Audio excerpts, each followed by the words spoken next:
మండలి వెంకటేశ్వరరావు గారి శతజయంతి సందర్భంగా ముందుగా వారి స్మృతికి నివాళులు అర్పిస్తున్నాను.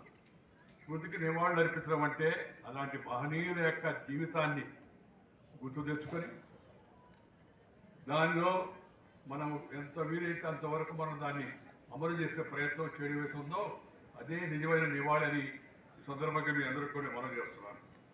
తండ్రి నుంచి నిజమైన వారసత్వాన్ని అందిపుచ్చుకొని గాంధేయవాదిగా ప్రజలకు సేవ చేయడంతో పాటు తెలుగు భాష అభ్యున్నతి కోసం కృషి చేస్తున్న వారి కుమారులు శ్రీ మండలి బుద్ధప్రసాద్ గారికి ప్రత్యేకంగా చొరవ తీసుకొని ఇంత చక్కని కార్యక్రమం ఏర్పాటు చేసిన సందర్భంగా వారికి కూడా నేను అభినందనలు తెలియజేస్తున్నాను. దాంతోపాటు ఆంధ్రప్రదేశ్ ప్రభుత్వాన్ని కూడా శ్రీ మండలి వెంకటేశ్వరరావు గారి శత జయంతి ఉత్సవాలు అధికారపూర్వకంగా నిర్వహించాలని చెప్పి నిర్ణయించడం అవుతుందో చాలా మంచిది. దానికి రాష్ట్ర ప్రభుత్వాన్ని కూడా నేను అభినందిస్తున్నాను. అలాగే తెలుగు భాషా సంఘానికి మండలి వెంకటకృష్ణారావు గారి పేరుబడ్డం అవుతుందో అది కూడా చాలా సముచితంగా ఉందని ఈ సందర్భంగానే మనం చేస్తున్నాను. పుస్తకాన్ని కూడా ఇప్పుడు చాలా మనం విడుదల చేశాం. వారి జీవిత విశేషాలతో అజాత శత్రువు ఆదర్శ నేత మండలి వెంకటకృష్ణారావు గారి పేరిట పుస్తకాన్ని రూపొందించడం అభినందనం. పుస్తక రచయిత రేగోళ్ళ మల్లికార్జునరావు గారికి ప్రచురించిన విశాలాంధ్ర పబ్లిషింగ్ హౌస్ వారికి నేను ప్రత్యేక అభినందనలు తెలియజేస్తున్నాను. ఈ పుస్తకంలో వారి జీవిత ప్రతి ఘట్టాన్ని వివరించడం ఉదాహరణ. ఎందుకంటే నేటి తరానికి ఆనాటి వారి సేవలు అందరికీ గుర్తుండవు, సెలవు కూడా. అందువల్ల ఇలాంటి పుస్తకాలు తీసుకోవడం ద్వారా వారి జీవిత విశేషాలు, వారు చేసిన సేవలు, వారు అందించిన మార్గదర్శనం దాన్ని గుర్తు చేసేందుకు ఈ పుస్తకాలు ఉపయోగపడతాయి. ఈ జీవితంలో ప్రతి ఘట్టాన్ని వారు వివరించారు.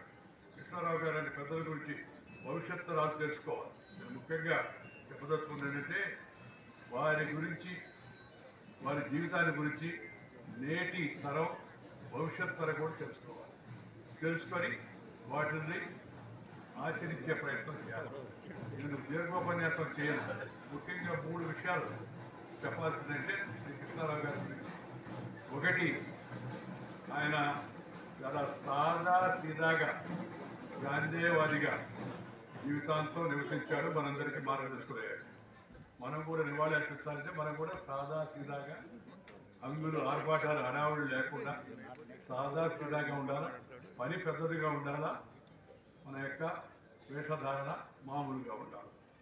రెండవది, వారి గురించి మనం ముఖ్యంగా చెప్పదలుచుకుంది ఒకటి, భాష పట్ల ప్రేమ, భాష పట్ల అభిమానం. ఆ భాషను పరిరక్షణ కోసం వాళ్ళు చేసిన ప్రయత్నం మంత్రి గారు. అలాగే తెలుగు మహాసభలు ఆ రోజుల్లో మహాసభలు నిర్వహించారు. నేను ఈ సందర్భంగా ఒక విషయం చెప్పాలి మీ అందరికీ. నేను జయాంధ్ర ఉద్యమంలో పాల్గొన్నాను. శ్రీ మండలి వెంకటకృష్ణారావు గారు, పాటం శ్రీరామూర్తి గారు, పివి నరసింహరావు గారు అంతా సమైక్యవాదులు.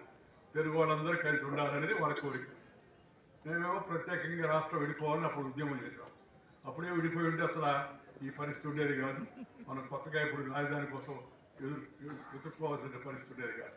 అయినా ఆ ఉద్యమంలో అంత గట్టిగా మాట్లాడి ప్రభుత్వంలో ఉన్న వాళ్ళు విమర్శిస్తున్న ఆ తర్వాత కలిసినప్పుడు ఆయన చాలా చక్కగా మంచిగా మా ప్రభుత్వాన్ని గట్టిగా విమర్శించావయ్యా అని చెప్పాను నన్ను నేను కలిసినప్పుడు. ఆ తర్వాత తెలుగు మహాసభలు జరిగినప్పుడు నేను ఏ పదవుల్లో లేను.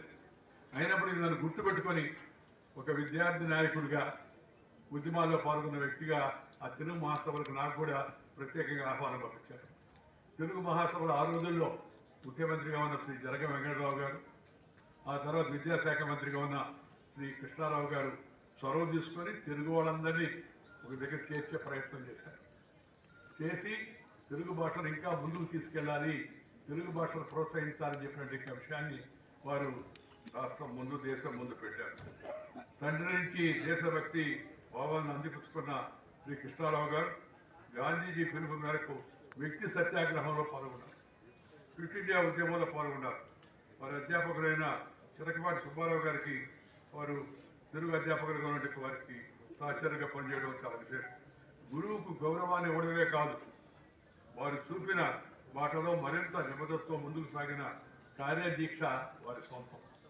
ఆ రోజుల్లో ఆచార్య రంగా గారిని అవనిగడ్డకు ఆహ్వానించి ఆంధ్ర విద్యార్థి పౌరసత్వ కళాశాల నిర్వహించిన శ్రీ కృష్ణారావు గారి దీక్ష దక్షతల గురించి శ్రీ రంగా గారు స్వయంగా ఒకసారి నాకు చెప్పారు, ఈ రాష్ట్రంలో రాజకీయ కార్యకర్తలకు పాఠశాలలు ఏర్పాటు చేసి రాజకీయంలో శిక్షణ ఇవ్వాలనే విషయం ఆ రోజుల్లో రంగా గారు పాఠశాలలు ఉండేవి. ఇప్పుడు మళ్ళా అవసరం వచ్చింది.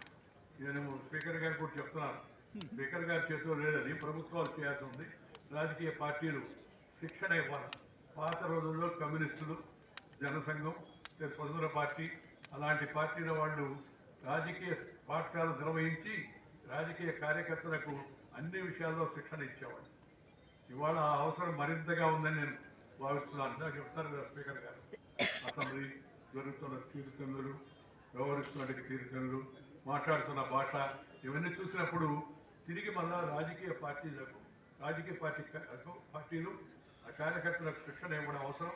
అలాగే అసెంబ్లీ సభ్యులకు కూడా ప్రభుత్వం శిక్షణా తరగతులు నిర్వహించడం చాలా అవసరం అన్నిటికన్నా ముఖ్యంగా. ఎందుకంటే అసెంబ్లీ సభ్యులు కొందరు వ్యవహరిస్తున్న తీరు, మాట్లాడుతున్న తీరు మనం వ్యవహరిస్తున్నాం కాబట్టి.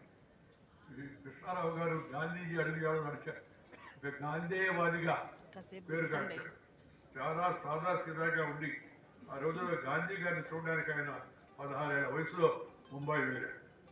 గాంధీ అడుగుజాడలో ఆయన శత జయంతిని పురస్కరించుకొని 1969లో అవనిగడ్డలో గాంధీ క్షేత్రం ఏర్పాటు చేసిన నిబద్ధత వారి సొంతం. అది అక్షరాల గాంధీజీ ఆశయ సాధన కోసం ఆవిర్భవించిన క్షేత్రం. వాస్తవంగా ఈరోజు ఈ కార్యక్రమం అవనిగడ్డ పెడదామని ప్రసాద్ గారు అనుకున్నారు.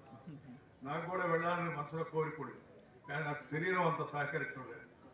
ఎక్కువ దూరం ప్రయాణం చేస్తే నడువు నొప్పి వస్తుంది. వయసు కూడా కొంత ముందుకు వెళ్తుంది. మనకి వయస్సుకి, గెడ్డానికి, అప్పుకి సాటర్డే సండే ఉండవు, ముందు పోతానే ఉంటాయి. మన చేతిలో ఉండవు. గెడ్డం కూడా వెళ్ళిపోతూ ఉండదు. ఎక్కువ పెరగదు, కొందరు తక్కువ పెరగదు.